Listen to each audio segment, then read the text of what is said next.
Hello, in this video I'm gonna show you how to shut down your MacBook Air M4.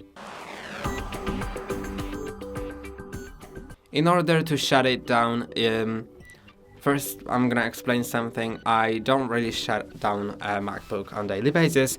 I just close the lid and it doesn't use power.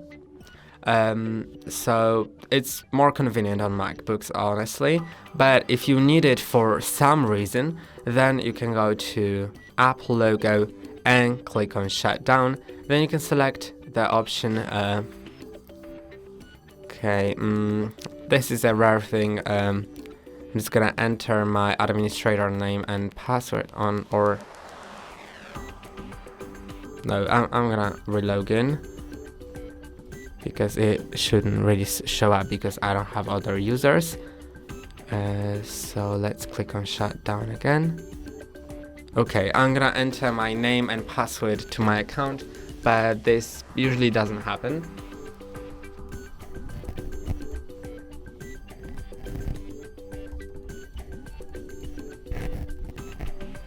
Then just click on shutdown.